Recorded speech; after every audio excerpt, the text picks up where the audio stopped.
So, I saw Ant-Man and the Wasp: Quantumania last night with some friends, and I'm here to talk about what I like, what I didn't like. So, this movie, I mean, first off, I guess I should address, I actually liked the first two Ant-Man movies. I mean, I know that's can be a little controversial to say, but I did enjoy them. They're flawed movies, right? Like, I'm not going to sit here and say they're top tier MCU quality, but I really like them. They're one of those movies that I can just put on and have a good time, and just like I can just watch it and enjoy it. And like even the second one, I know the second one, it's very popular to hate on Ant-Man and the Wasp. I liked it. I don't know. It was funny. It was entertaining. I had a good time, and so I wasn't sure if this new one would be able to replicate that. Just because the MCU, I mean, like so many others, I've sort of fallen off the MCU. Recently, there's just stuff hasn't been as good, and it just hasn't grabbed me as much. So, I wasn't sure what to expect going to this one, and I am happy to say, actually, this one, it was good. Like, it was fun. Like, I know this may be like a low bar, but I don't regret going to see it. I had a good time watching it. I enjoyed this movie. I would watch it again. Is it amazing? Absolutely not. This plot essentially revolves around something, I guess it sort of expands on what the first two movies established, right? With Janet getting trapped in the quantum realm. Well, now they're all trapped in the quantum realm, and they have to find a way to get out. But Kang is in there too, and he's trapped in. He wants to get out. And there you go. That's essentially the plot of the movie. It's nothing special, like, don't go into this movie expect to get your socks blown off. But, like, it was fun. I had a good time. I said that already. But, so, I guess let's talk about quickly, like, what I liked, what I didn't like. Paul Rudd as Ant-Man is still great. I mean, I had absolutely no idea, like, who he was until, I'd never heard of Ant-Man before until Ant-Man, and it feels like such a weird, obscure character, but Paul Rudd kind of leans into that. Like he doesn't kind of lean into it. He really does lean into it, and it's really, like, great to see. Like, Paul Rudd is Ant-Man is absolutely fantastic still, and Michael Douglas is still Michael Douglas, and he's also great.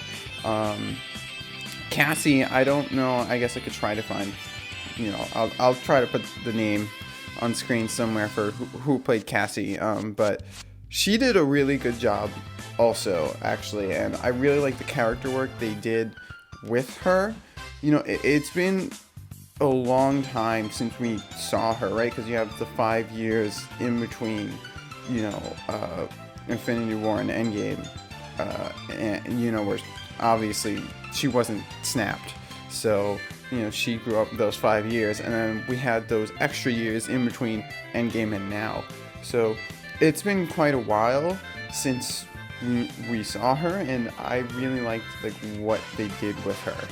Like because she's kind of like a completely different character now, and they had to start with her from scratch, basically. They had to do a lot of this character work with her again, and I really like what they did. I liked her relationship with Scott, and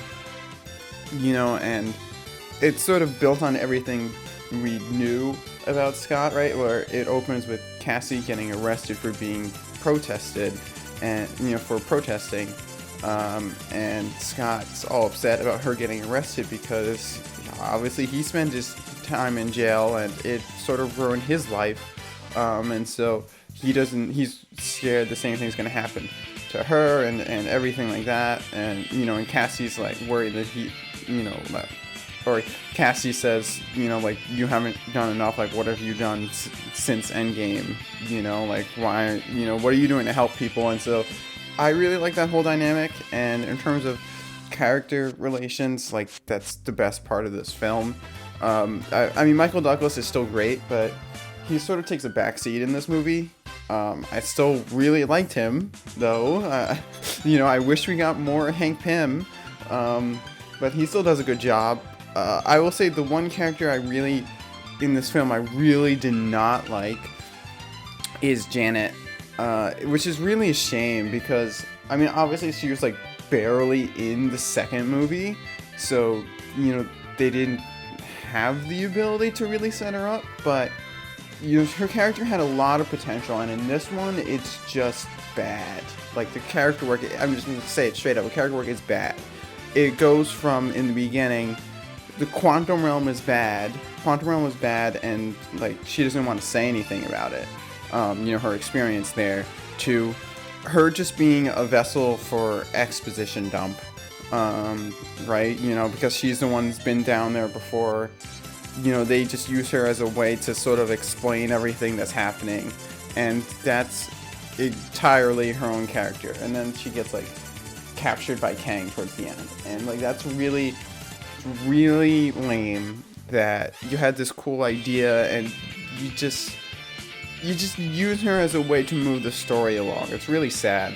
And Hope, I mean, she isn't like a method to use the story along, but she also, like Michael Douglas, takes a real backseat in this movie.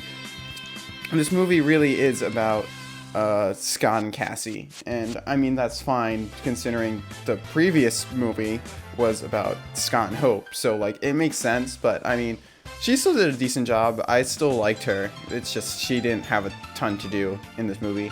And then Kang was really, really good. This is, like, the first villain, like, since Thanos that I actually, like, cared about. So I actually felt threatened by. I mean, listen, his first line to Ant-Man, when Ant-Man says, or Scott, sorry, when Scott says to him, when Scott says to him, "I'm an Avenger, I called the other Avengers, like, you're screwed now," his response is, "You're an Avenger? Have I killed you before?" Like, if that isn't threatening, I don't know what is. Like, especially because he said it with the whole deadpan, like, deadly serious, like he wasn't joking around. He just straight up asked, "Have I killed you before, Ant-Man? 'Cause I don't know." And so he sort of had that expression. It kind of, I mean, I don't know DC well enough to say Darkseid, but, like, everything I've seen of Darkseid is kind of like Darkseid, like, stands still, but, like, has this overwhelming presence, and that's sort of what I was reminded about with Kang in that, like, Kang would just, like, look at you and you're fucked or screwed. You're screwed. You're screwed. And so he did a really good job in this movie. And I'm really, like, I'm excited to see more. I wish it was a little more jokey. I mean, that's just a complaint I have. I mean, I know people really like to, say the MCU humor is bad. I've never had a problem with it. There was one time I had a problem with it, and it was in the Party Thor episode of What If. I was getting so annoyed that we had an actual cool fight between Thor and Captain Marvel, and it kept getting interrupted every 5 seconds with jokes. It's not something I really had a problem with before, and so I wish, and I feel like they really toned it down here due to fan complaints, like the previous one, but I think they overcompensated just a little bit. I wish it was a little more joke. I mean, the whole idea is supposed to be jokey. It's crazy. It lends itself to a lot of jokes, and so I wish they leaned into it a little more. Especially because, okay, so, I guess I'll transition this better, hopefully, but, so I'm going to talk about minor spoilers. I don't think I'm going to discuss major spoilers. Not really anything to discuss. There's not a lot to discuss with major spoilers with this film, but I'm going to talk about minor spoilers. So I'm going to talk about stuff that's not in the trailer. So, like, if you want to go in completely blind, or as blind as the trailers were, probably a good idea to stop now. But so I'm not going to spoil any major plot points, but I'm going to talk about stuff that was not in the trailer. Okay. Now, what was I just talking about? Okay, so I lost a bit of footage. I don't know what just happened, but so I'm just going to try to reiterate all the points I said and the stuff that I lost. But yeah, so the part where they first get into the quantum realm is pretty boring, and it's pretty lackluster, and it gave me real Dune vibes, and which was very, very odd. Because Janet, Hope, and Hank, they wind up in like this desert area, and they wind up like going to like a shady bar that sort of felt like a combination of Mos Isla and something you see at a Dune, and their costumes really did remind me of Dune, and Bill Murray appears in a scene, and the whole thing was weird, and it was really unnecessary because they tried to do it to set up this exposition and to set up what's coming, but then like right as this section of the movie ends, Janet gives the whole backstory of what happened with her and Kang, and like that's it. Like you never see their Dune outfits again, you never see that bar again, Bill Murray never shows up again. It just feels like a waste of time. Like it sort of feels like they were trying to hit that exposition that they then just immediately explain like 2 seconds after. And that's where I feel like the comedy, like if they did do the comedy, a little more, it could have made that part not seem like so much of a drag. I mean, so yeah, it was just really, that part was like really dumb. Like I sort of feel like if you're going to be watching this on Disney Plus, like fast forward like the first like 15 minutes, like when they get in the quantum realm, because you don't need it. And I'm still not even sure why it's there in the first place. You can just cut it out, and you could just cut it out, and nothing will really change about this movie. Maybe you have to have like one scene to transition, but like you won't be missing anything really. And also, I'm not going to go into it as much as I did originally, but sort of a minor nitpick I had was, how does that all exist in the first place? I mean, you're telling me there's this huge society of living beings that's supposed to exist inside quarks?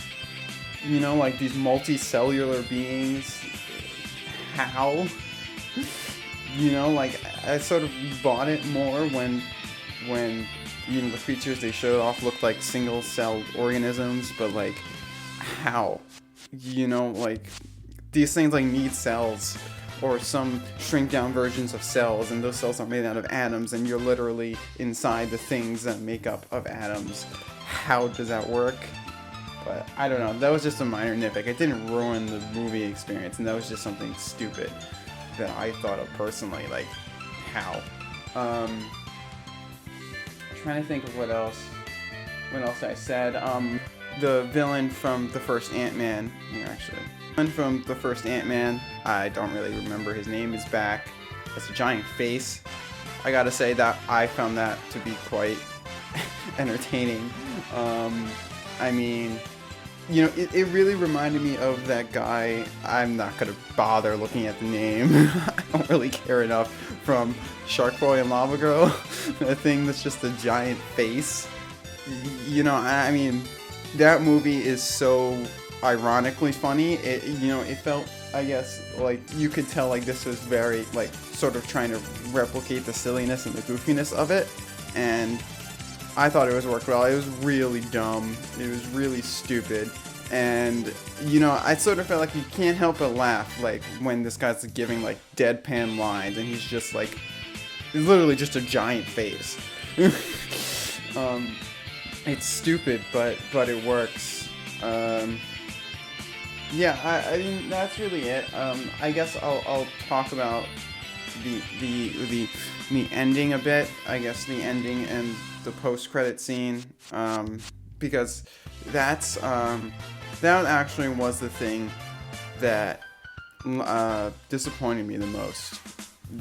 Well, not the ending, the post-credit scene. I mean, the ending, you could say it's a bit of a cop-out, because, okay, spoilers now, like, major, I'm going to have to spoil the end. So, it looks like Scott and Hope are going to be trapped in the quantum realm, like, the portal closed behind them, and they stayed in to fight Kang to prevent him from getting out, and then they just get out, like, 2 seconds later. I mean, I suppose you could be annoyed by it, but I think at this point, if you really expected them to stay there, which I thought they might, but, like, I guess, like, even if they did, it just would have been, I'm glad they didn't, actually, in retrospective, now that I'm talking about it, because it would have felt too much, right? Like, because first you have Janet getting trapped in there, like, that's a big storyline, and then, Scott is trapped in there, and, which leads into Endgame, and then you would have him be trapped in there again with Hope, like, it just would have been too much, it would have been too repetitive, so in that sense, I'm glad they didn't. Also, this is something I touched on originally, before my recording was lost or whatever. I liked seeing Cassie get the Ant-Man suit, and sort of her exploring that, and sort of that dynamic with Scott where, like, he very clearly wasn't a fan of it at first, and he didn't want her getting in trouble or messing stuff up, but then, like, when they're put into a combat situation, it's suddenly like, well, good thing you have this so you can actually fight back and not die. And so that was interesting to see, the bonding, of them, of Scott trying to show her of, like, the proper way to do it, like, that was really fun. And I don't know, Cassie just in general is a character I really liked, and I'm interested to see what they do with her. So now I'll talk about the post-credit scene, I guess. I mean, I thought they were pretty lame. I thought both of them were pretty lame. Like, just to be upfront, this was honestly the lamest part of the movie for me, even more than the random Dune section, the random Dune section that was in there for no reason. This was even more lame, because neither of them showed anything new, or neither of them showed anything that, like, you shouldn't have expected, right? Like, so the first one is, so obviously they kill Kang, the evil Kang who wanted to get out, and then there's a council of Kangs deciding, like, what to do, and they summoned all of them. It's like, okay, like, this is something that they didn't even need to show in a post-credit scene. This is something they could have showed up the next time Kang showed up, and it was like, oh, like, there was a council and we decided to kill you, and you don't need anything more than that. Because, like, obviously, like, if you know how the multiverse works, there's an infinite amount of them. Amount of Kangs, and something that's talked about, like, in Loki. I mean, even though that show has its problems, I mean, this is something the show, like, it really addresses, is, all the possibilities. So obviously there's more. Obviously there's a ton of Kangs. I just didn't think, like, you specifically had to show that. Like, I just didn't think, I thought it was totally unnecessary. And, like these credit scenes are supposed to show cool things of what's to come. This showed a cool, like that, like, maybe we didn't expect before. And this showed us cool things, maybe cool things that, I think everybody knew was coming. And I sort of felt that way about the second one too. So the second one is Loki and the guy from the show with the mustache, I don't remember his name. The same guy who plays Lightning McQueen in Cars, the actor. I'm really bad with names, so I'm sorry. I'll definitely put a name up here in post, but showed them like seeing a version of Kang, and Loki's like, this is the guy I was telling you about. It's like, again, it's like, no duh. Like is anybody really surprised that Kang is going to be in Loki season 2, considering how Loki season 1 ended? Which this story for another time. My problems with Loki season, the way Loki season 1 ended, because I was not a fan. But anyway, so it's like, okay, duh.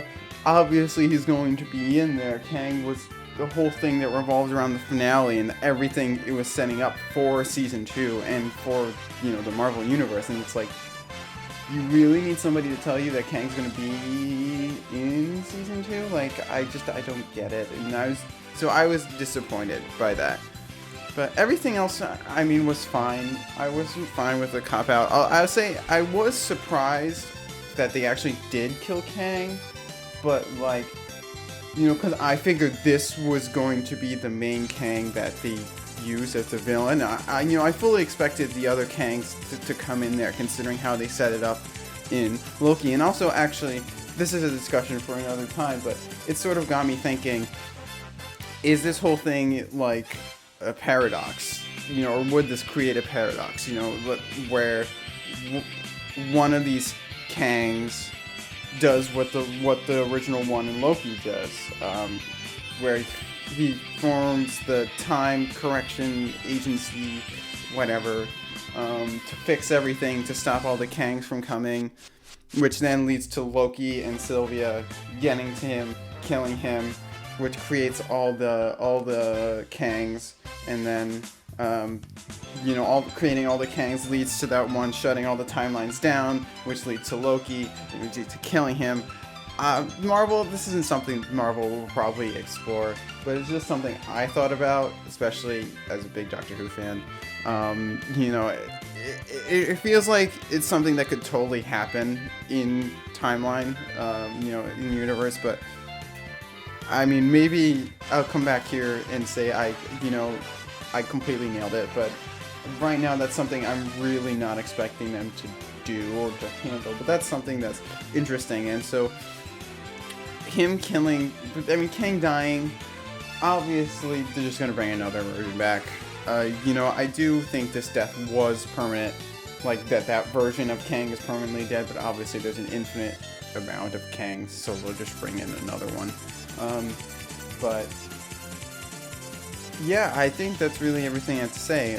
So if I'm going to give this one a rating, I'm going to say it was a fun time.